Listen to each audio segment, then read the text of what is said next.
Which IIT recently give the doctorate degree to the Sundar Pichai. ये भाई साहब हमारे सुंदर पिचाई कौन है? गूगल के सीईओ।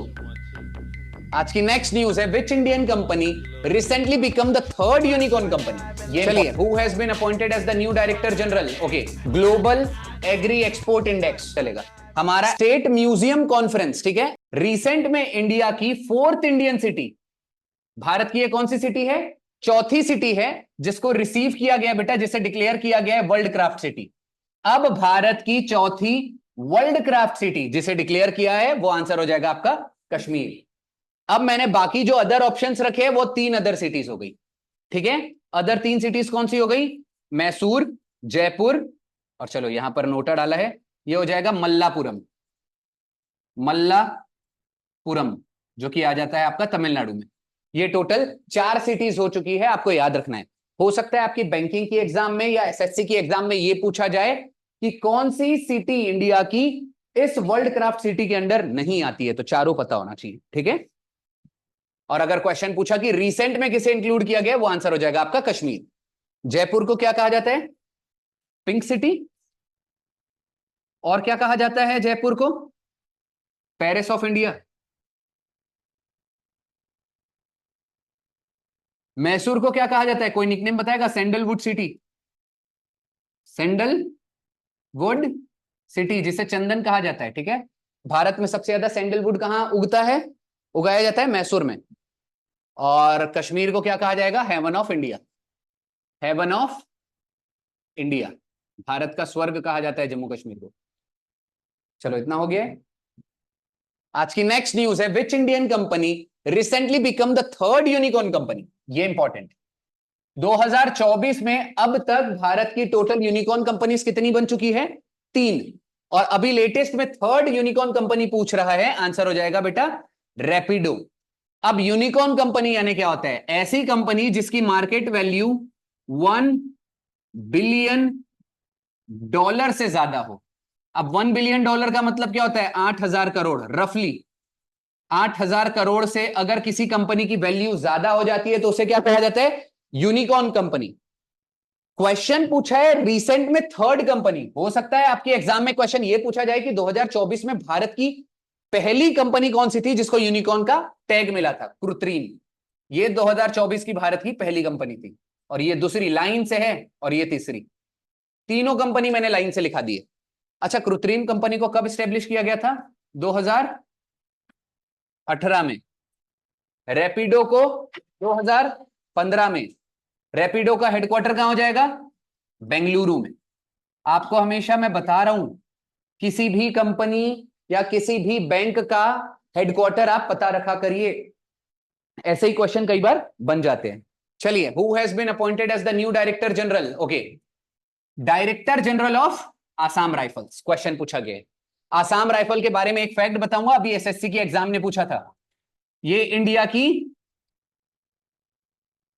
ओल्डेस्ट क्या क्या oldest defence armed force, India का ओल्डेस्ट आर्म्ड फोर्स, ओके। या पैरामिलिट्री आर्म फोर्स, वैसे ये भी गलत हो जाएगा, पैरामिलिट्री फोर्स परफेक्ट हो जाएगा। Para military force. इंडिया में टोटल 7 पैरामिलिट्री फोर्सेस आती है इसके अंदर। कितनी फोर्सेस है? उन 7 में सबसे ओल्डेस्ट पैरामिलिट्री फोर्स है आसाम राइफल, जिसको स्टैब्लिश किया गया था 1835 में। अब आसाम राइफल्स का डायरेक्टर जनरल किसे बनाया गया है? विकास लखेरा। आपके बेटा उपेंद्र द्विवेदी हो जाएंगे आर्मी चीफ। आर्मी चीफ विवेक राम चौधरी हो जाएंगे इंडियन एयरफोर्स के चीफ, और ये हो जाएंगे नेवल चीफ। नेवल चीफ कौन हो जाएंगे? दिनेश त्रिपाठी। स्पेलिंग मिस्टेक हो गई है, देख लीजिए। अच्छा, ये तो हमेशा हमने ये हमने हमेशा सबको ना रट्टा याद हो गया होगा, ये डिफेंस, ठीक है। अब ये आपको याद रखना है, विकास लखेरा। चलो एक नई चीज बताता हूं, लखेरा भी कैसे याद हो सकता है। एक छोटी सी चीज बताता हूं। अभी आसाम का हमने क्या देखा? आसाम राइफल्स का डायरेक्टर जनरल, ठीक है, आसाम राइफल्स का। चलिए एक ही एग्जांपल देता हूं, अरुणाचल प्रदेश। आपको पता है ना नॉर्थ ईस्ट में कितने स्टेट्स हैं? 7 स्टेट्स हैं। उन्हें क्या कहा जाता है? 7 सिस्टर्स।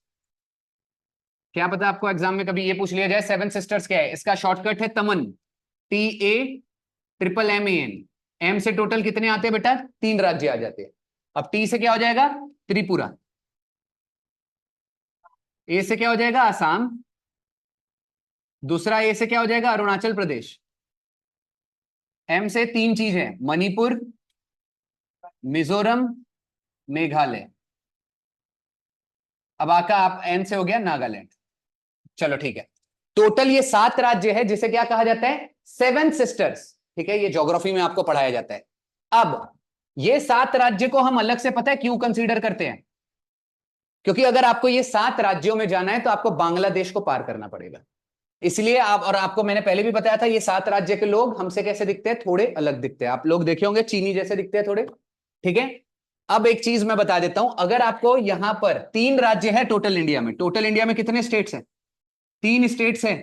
अगर आप किसी और विदेश में जब आप विजिट करते हो किसी और देश में तो आपको वीजा लगता है, लेकिन भारत में 3 या बड़े मुश्किल से 4 राज्य होंगे जहां पे आपको वीजा जैसी ही एक चीज लेनी पड़ती है जिसको कहा जाता है ILP। नाम सुना है कभी?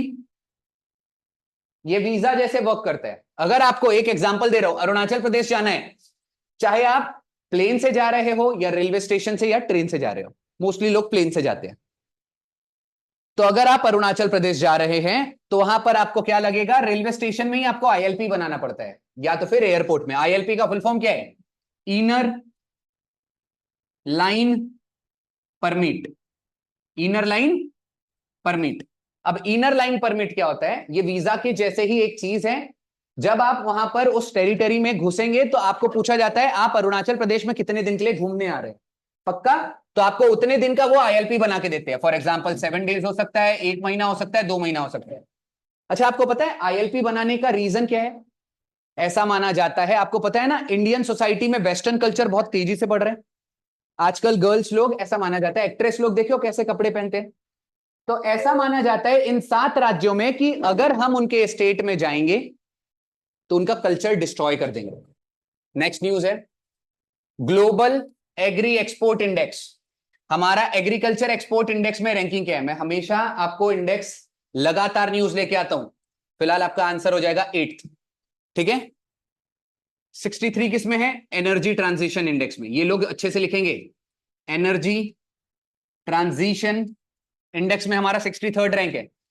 ह्यूमन डेवलपमेंट इंडेक्स, जिसे कहा जाता है शॉर्टकट में HDI, ह्यूमन डेवलपमेंट इंडेक्स में हमारा रैंकिंग क्या है? 134। 116 है पीस इंडेक्स में।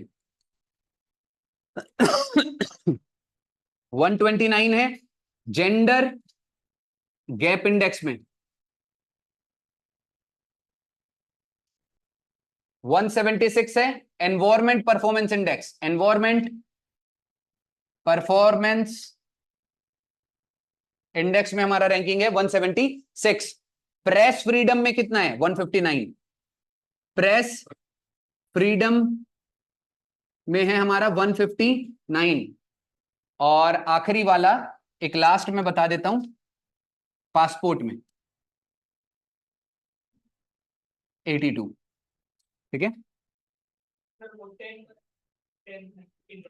वो था बेटा cyber crime. Cyber crime index में हमारा रैंकिंग है 10th, और इसको टॉप मारा है रशिया ने। चलिए, इतने इंडेक्स आप लोग एक बार फोटो ले लीजिए। स्टेट म्यूजियम कॉन्फ्रेंस, ठीक है, स्टेट म्यूजियम कॉन्फ्रेंस, बस इतना याद रखो। 2024 में स्टेट म्यूजियम कॉन्फ्रेंस कहां रखा गया है? कहां हुआ है? आपका इंडिया में ही हुआ है, और इंडिया में भी कहां हुआ है? दिल्ली में। दिल्ली में ही मोस्टली कॉन्फ्रेंस रखे जाते हैं। अभी हमने क्या देखा था दिल्ली में? और क्या रखा गया था? International agri conference. और क्या रखा गया था? 46th एडिशन किसका? यूनेस्को का। यूनेस्को का 46th कॉन्फ्रेंस भी दिल्ली में रखा गया था। स्टेट म्यूजियम कॉन्फ्रेंस भी दिल्ली में रखा गया है। दिल्ली और किसके लिए न्यूज में चल रहा है? भारत मंडपम। भारत मंडपम। भारत मंडपम को अभी न्यूज में इसको इनॉग्रेट किया गया था दिल्ली के अंदर। ये भी एक हॉल है, ठीक है, इसको यहां पर दिल्ली में इनॉग्रेट किया गया। दिल्ली के बारे में अभी SSC में एक क्वेश्चन क्या पूछा था? इंडिया का फर्स्ट स्मॉग टावर कहां पर स्टेब्लिश किया गया था? दिल्ली में। हालांकि ये पुरानी न्यूज हो गई है। चलिए सब लोग अच्छे से।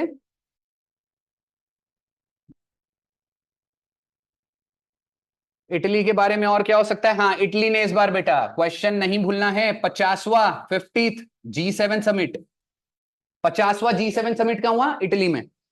ब्राजील में क्या हुआ? G20 समिट 2024 का। अच्छा, किसी को समिट अगर समझ में नहीं आता, आज फिर बता देता हूं, SUMMIT। समिट का मतलब मीटिंग ही होता है। समिट का मतलब क्या होता है? मीटिंग। तो G7 की मीटिंग इस बार कहां हुई? 2024 में इटली में। और G20 की ब्राजील में। G7 में G का मतलब है ग्रुप, ठीक है। G20 में अभी G20 का नाम G21 हो जाएगा, उसमें अफ्रीकन यूनियन नया ऐड हुआ है। चलो आगे, नेक्स्ट न्यूज है आज का। Which IIT recently give the doctorate degree to the Sundar Pichai? ये भाई साहब हमारे सुंदर पिचाई कौन है? गूगल के सीईओ। गूगल के सीईओ। वैसे अकेले ये नहीं है मेरे ख्याल से, ये उनकी वाइफ नहीं है वैसे, अंजलि ये नहीं है। अच्छा, इनके साथ, सुंदर पिचाई के साथ इनकी वाइफ का नाम है बेटा अंजलि पिचाई। अंजलि,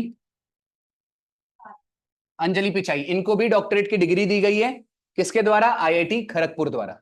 IIT खड़गपुर, ये याद रखिएगा, इंडिया का फर्स्ट IIT है। अगर क्वेश्चन देखो ऐसे भी पूछ लिए जाते हैं, अभी वैसे भी न्यूज में चल रहा है, भारत का पहला IIT कौन सा था? IIT खड़गपुर कब स्टेब्लिश किया गया था? 1951 में। और ये JNO नहीं है, ये JNU है, जवाहरलाल नेहरू यूनिवर्सिटी। इसने क्या किया था? तंजानिया, तंजानिया, तंजानिया की first female president last year हमारे भारत में आई थी, जिसका नाम मेरे को एस टुल्लू सुल्हू, ऐसे ही कुछ नाम था, एस सुल्हू। उनको इन्होंने क्या दिया था? डॉक्टरेट की डिग्री दी थी। ये भी याद रखना है, पुरानी थोड़ी सी न्यूज थी। चंडीगढ़ यूनिवर्सिटी न्यूज में क्यों चल रहा है, कोई बताएगा? खेलो इंडिया यूनिवर्सिटी गेम्स 2024 में टॉप मारा है। ऐसे ही क्वेश्चंस आपके एग्जाम में होते हैं। खेलो इंडिया यूनिवर्सिटी गेम्स 2024 टॉप किसने मारा? चंडीगढ़ यूनिवर्सिटी। और खेलो इंडिया यूनिवर्सिटी गेम्स 2024 कहां रखे गए थे? कौन बताएगा? हाथ खड़ा करना है। कौन बताएगा खेलो इंडिया यूनिवर्सिटी गेम्स 2024 कहां पर रखे गए थे? कहां पर खेला गया 2024 में? इतना उत्कर्षण, इतना बेहतरीन प्रदर्शन आपका देख के कभी कभी मुझे ऐसा लगता है कि आसाम के गुवाहाटी में, भूलिएगा मत। कहां हुआ था? गुवाहाटी। एक और चीज, ये इकलौती सिटी नहीं है, वैसे तो सातों राज्य में हुए थे, बट मेन सिटी कौन सी है? गुवाहाटी। चलो वेरी गुड, ओके आगे बढ़े। खेलो इंडिया यूथ गेम, ये सारी चीजें ना मैंने रट्टा मरवा के रखी है। दिल्ली के बारे में एक और फैक्ट बता देता हूं। खेलो इंडिया पैरा गेम्स 2023 में फर्स्ट एडिशन हुआ, वो दिल्ली में रखा गया था। तो दिल्ली जितने बार न्यूज में चली है देख लिया, ठीक है। एस सुल्लू, सुल्लू उनका कुछ तो नाम था, मेरे को अच्छे से याद नहीं आ रहा है, लेकिन वो पहली महिला राष्ट्रपति कौन से देश की है? तंजानिया, अफ्रीकन कंट्री है। और IIT मद्रास क्यों न्यूज में चल रहा है? ये भारत का पहला IIT था जिसने ओवरसीज, कौन मुझे बताएगा ओवरसीज? कमेंट बॉक्स में मुझे बताएंगे द मीनिंग ऑफ ओवरसीज। यहां पर किसको हाथ खड़ा करना है? किसे ओवरसीज का मतलब पता है? हर बार मीटिंग, मतलब जब भी हमारा सेशन होता है, मैंने ये कितने बार ये न्यूज कवर की है। ओवरसीज का मतलब होता है विदेश, जैसे क्या कहते हो आप, फॉरेन ना। तो याद रखना, भारत का पहला IIT जिसने विदेश में अपनी ब्रांच डाली थी, वो कौन सी थी? IIT मद्रास। कहां डाला था? इसी देश में डाला था। तो आपको ये सारी चीजें, फैक्ट्स याद रखने हैं। चलो दिल्ली का एक और फैक्ट बता दूं, एक दिल्ली का और फैक्ट याद कर लो। IIT दिल्ली, ये तो इसी साल की न्यूज है। IIT दिल्ली ने अपनी फर्स्ट, अब ओवरसीज ना आप लोग यार याद कर लीजिए, ओवरसीज का मतलब क्या होता है? विदेश, विदेशी। IIT दिल्ली ने अपनी पहली ओवरसीज ब्रांच ओपन की है। आप लोग अगर उसको गूगल करके देखिए कि IIT दिल्ली ने आबू धाबी में, कहा? आबू धाबी, आबू धाबी कहां है? यूएई। यहां पर अपनी एक ब्रांच डाल दी है। एक बार आईआईटी दिल्ली सब लोग गूगल करके देखो कि वहां की ब्रांच कैसी दिखती है। अगर ऐसा इंडिया में, चलो किसी को भी ओवरसीज यानी पता ही नहीं है मतलब, चलिए फिलहाल एक बार ओवरसीज की अगर आप ब्रांच की फोटो देखेंगे तो ऐसा लगेगा ही नहीं कि वो आईआईटी दिल्ली है। ठीक है, आगे बढ़ जाते हैं फिलहाल। नेक्स्ट आपकी न्यूज क्या है आज की? Which of the following person recently, ये रिसेंटली है बेटा, उन्होंने अच्छे से लिखा नहीं है, रिसेंटली अनवील द स्टैच्यू, ये स्टैच्यू है, statue of Gandhi ji at Edogawa ward Japan. फिर से रिपीट कर देता हूं, गांधी जी का ये स्टैच्यू दिख रहा है, दिख रहा है स्टैच्यू, इसको कहां पर अनवील किया गया है? ईडोगावा वार्ड, यानी कि ये कहां आता है? जापान में। इसको इनॉग्रेट किसने किया है? ठीक है, आंसर क्या होगा? आंसर क्या होगा? एस जयशंकर। भाई साहब ये मोदी जी ने, बहुत पुरानी न्यूज है, ये फोटो में मोदी जी दिख रहे हैं लेकिन एस जयशंकर ने इसको रिसेंट में, अच्छा हाँ, ये आपको पता है ईडोगावा वार्ड जो जापान में आता है इसको कहा जाता है I think mini India something, इसका कुछ निकनेम है, या इंडिया ऑफ जापान ऐसे ही कुछ कहा जाता है। ठीक है, मिनी इंडिया उसे कहा जाता है फिलहाल। और क्या हो सकता है? हाँ, राम मोहन नायडू के बारे में सब लोग याद रखेंगे, ये हमारे सिविल एविएशन मिनिस्टर है, सिविल एविएशन मिनिस्टर। अब मैं फिर से, अब मेरे को पता है यहां मैं मान के चलता हूं किसी को कुछ नहीं आता, वरना आपको अभी फिलहाल जैसे ओवरसीज का मतलब नहीं पता था, हो सकता है एविएशन का मतलब ना पता हो। एविएशन का मतलब होता है बेटा उड्डयन, ये हिंदी थोड़ी देख लेना मेरी। एविएशन का मतलब होता है एयरपोर्ट। ठीक है, एयरपोर्ट वाला मंत्री कौन है? राम मोहन नायडू। याद रखना कितना आसान है, राम भगवान उड़ के ही तो गए थे श्रीलंका, तो राम भगवान कौन से है? Civil aviation. किरण रिजिजू कौन है? नॉर्थ ईस्ट डेवलपमेंट मिनिस्टर, यानी पूरा नॉर्थ ईस्ट के 7 राज्य है उसके डेवलपमेंट की जिम्मेदारी किनकी है? किरण रिजिजू। इनके अलावा एक और है, ये है minority affair minister, minority minister. अब माइनॉरिटी का मतलब क्या होता है? अल्पसंख्यक। अल्पसंख्यक मतलब जो पॉपुलेशन जिनकी बहुत कम है, जैसे जैनिज्म, जैन लोग किस में आते हैं? माइनॉरिटी में आते हैं। चलो हो गया इतना, आगे बढ़े बेटा। अच्छा, एस जयशंकर ने कुछ समय पहले गांधी जी की ही स्टैच्यू यूएनओ के हेडक्वार्टर में स्टैब्लिश किए थे, इनॉग्रेट किए थे, और वियतनाम में भी, वियतनाम।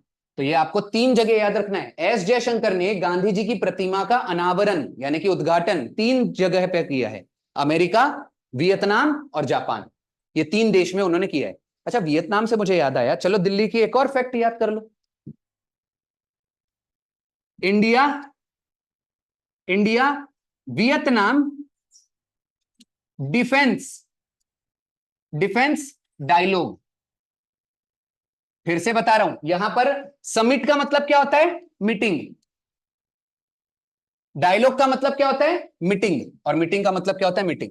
तो ये याद रखना, ऐसे कोई भी शब्द दिखे इसका मतलब मीटिंग होता है। इंडिया वियतनाम डिफेंस डायलॉग 2024 कहां रखा गया था? फिर से दिल्ली आंसर होगा। दिल्ली जितने बार आ रहा है मैं बार बार बता रहा हूं, ये चीज भूलिएगा मत, ये सबसे इंपॉर्टेंट न्यूज होती है अगर किसी की भी मीटिंग्स हो रही है तो। एक समिट पे आपको क्वेश्चन देखने को मिलेगा, और मैंने तो बताया ही नहीं, मेरे को पेपर लाना था साथ में। इस बार एनडीए में झंडे गाड़ के आए हैं सब लोग, जितनी एग्जाम में पूरे के पूरे क्वेश्चन फंस गए थे, इस बार भी भर भर के उधर रिजल्ट आने वाले हैं और भर भर के हमको पैसा मिलेगा। मैं हमेशा बोलता हूं बेटा, पैसा इज वेरी इंपॉर्टेंट, अच्छे से पढ़ो लिखो और बहुत सारा पैसा कमाओ। ठीक है, जितनी चीज बोलता हूं हमेशा ना, कोशिश किया करो, मान के चलते यहां पर किसी की इंग्लिश अच्छी नहीं होगी, इसीलिए छोटी छोटी चीजें मैं हिंदी में भी बताते हुए चल रहा हूं। अगर आपको बैंकिंग की एग्जाम निकालना है, वोकेबलरी बहुत तेजी से करना पड़ेगा, इंग्लिश सुधारनी पड़ेगी।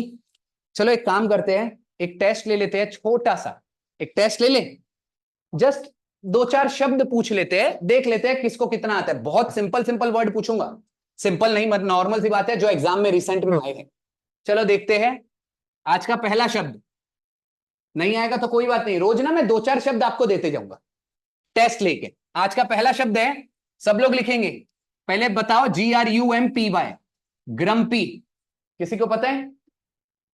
ऐसे शब्द आपके एग्जाम में होते हैं, ग्रम्पी का मतलब क्या होगा? स्प्लेनेटिक। अब स्प्लेनेटिक का मतलब भी नहीं मालूम होगा हमको तो, हम तो पढ़ेंगे ही नहीं कभी। इसके अलावा और क्या बोल सकते हैं ऐसे? आयरिश। आयरिश का मतलब पता है कि नहीं? Very good. किसी को नहीं पता? गुस्सेल, गुस्सेल, गुस्सेल, जो लोग बहुत गुस्सा करते हैं, गुस्सेल। बेटा हिंदी में स्पेलिंग देख लेना, गुस्सेल, जो लोग चिड़चिड़े होते हैं, इरिटेटिंग। ओके, चलो सेकंड वर्ड देख लेते हैं। लूसिड। लूसिड सुना है? ये तो बैंकिंग का है। कल मैं एक बैंकिंग का पेपर देख रहा था, आपके बैंकिंग का एक एग्जाम में ये सिनोनिम पूछा गया था। लूसिड का मतलब होता है क्लियर। ठीक है, क्लियर को और क्या बोल सकते हो? अपेरेंट। अपेरेंट बोलते हैं अपेरेंटली, आप मुझे बताइए। अपेरेंट का मतलब भी होता है क्लियर। इसके अलावा कठिन शब्द बता रहा हूं, ये देखो, लूसिड बहुत कठिन है, क्लियर तो बहुत इजी है, अपेरेंट भी आपने सुना होगा। इसके अलावा क्या बोल सकते हैं? बहुत कठिन शब्द बता रहा हूं लेकिन रट्टा मार लो, एक्सप्लिसिट। कुछ बेटा, अगर एक ही शब्द के ऐसे दो तीन मीनिंग पता होंगे तो आपके लिए काफी बेहतर होगा।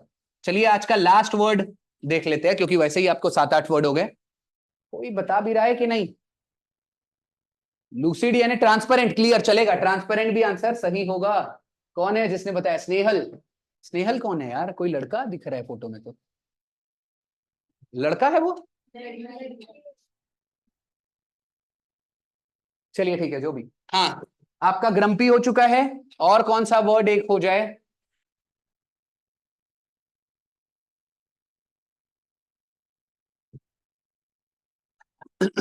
चलो एक वन वर्ड सब्सटीट्यूशन दे देते हैं। वन वर्ड सब्सटीट्यूशन दे दू एक, ठीक है? अ रोड, बहुत सिंपल है, हाँ, विथ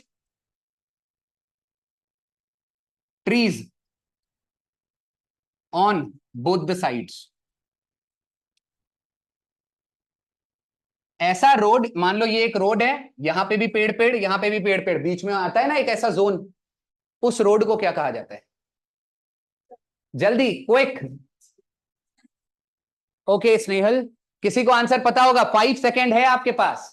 यार इतना सिंपल सिंपल आप नहीं बता रहे ना, मजा नहीं आ रहा है क्लास में। जंगल, वाइल इट इज मंगल, आंसर हो जाएगा आपका। पार्क अवेन्यू, आपने डिओड्रेंट लगाया है? अवेन्यू, ये याद रखना है। चलो ठीक है, आपके ये कुछ वर्ड हो गए आज के जो याद रखना है। ओके, नेक्स्ट न्यूज है, योगा भारत ओलंपियाड 2024 को होस्ट किसने किया है? किसने किया है बेटा? उत्तर प्रदेश ने इस बार।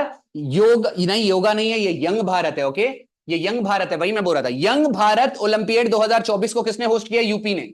यूपी की हमने बहुत सारी इस बार करंट अफेयर देख के रखी है। पहली न्यूज क्या देखी थी? लखनऊ। लखनऊ को अभी रिसेंट में क्या किया गया है? इंडिया की फर्स्ट एआईसीटी डिक्लेयर किया गया है, इंडिया की फर्स्ट एआईसीटी। लखनऊ का दूसरा फैक्ट हमने क्या देखा था? कि यहां पर इंडिया का फर्स्ट मंकी पार्क स्टेब्लिश किया गया है, मंकी पार्क। तीसरा फैक्ट हमने क्या देखा था लखनऊ के बारे में? पीएम मित्र पार्क, पीएम मित्र पार्क की स्थापना भी उत्तर प्रदेश में की जाएगी। चौथी हमने और क्या देखा था उत्तर प्रदेश में? कोई और न्यूज देखी थी? इंडिया का first elephant, elephant hospital, hospital ये कहां रखा गया था? उत्तर प्रदेश में। और चलिए आखिरी फैक्ट बता देता हूं, जो कि पुरानी करंट अफेयर है, लेकिन भारत का फर्स्ट हेल्थ एटीएम, ये भी उत्तर प्रदेश के लखनऊ में। भारत का पहला हेल्थ एटीएम उत्तर प्रदेश के लखनऊ में ही स्टैब्लिश किया गया था। लखनऊ के बारे में और फैक्ट क्या हो सकता है? सीएम कौन हो जाएगा? योगी आदित्यनाथ। गवर्नर कौन हो जाएगा? आनंदी बेन पटेल। इतनी फैक्ट्स आपको याद रखने हैं किसके बारे में? उत्तर प्रदेश के बारे में। और उत्तर प्रदेश का एक और फैक्ट याद रख लो, यूपी डे कब मनाया जाता है? 24 जनवरी, क्योंकि 24 जनवरी 1950 के आसपास ही उसकी स्थापना की गई थी। अब भारत में सबसे ज्यादा डिस्ट्रिक्ट किस राज्य में है? वो है उत्तर प्रदेश। आखिरी बार जब देखा था वो 76 या 78 थे, हालांकि ऐसा पूछेगा नहीं, बट फिर भी मैंने बता दिया सबसे ज्यादा जिले कहां हैं। यूपी में।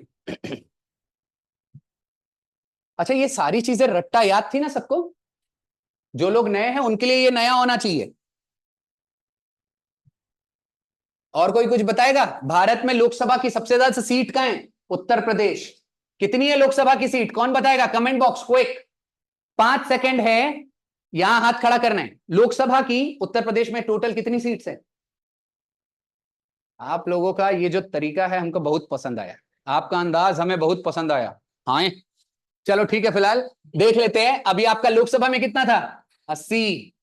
राज्यसभा की यहां टोटल सीट्स कितनी है? 31। टोटल 111 ऐसा हो जाता है। ठीक है, भूलिएगा मत। हाँ, तमिलनाडु के लिए रिलेटेड भी एक फैक्ट बता देता हूं। तमिलनाडु में इस बार क्या हुआ था? खेलो इंडिया यूथ गेम। खेलो इंडिया यूथ गेम। आसाम में क्या हुआ था? खेलो इंडिया यूनिवर्सिटी गेम्स। लद्दाख में क्या हुआ था? खेलो इंडिया विंटर गेम्स। ये देखो, आपके सारे फैक्ट्स मैंने बता दिए, भूलिएगा मत। लद्दाख में खेलो इंडिया विंटर गेम्स, तमिलनाडु में खेलो इंडिया यूथ गेम्स, और आसाम में खेलो इंडिया यूनिवर्सिटी गेम्स। 31।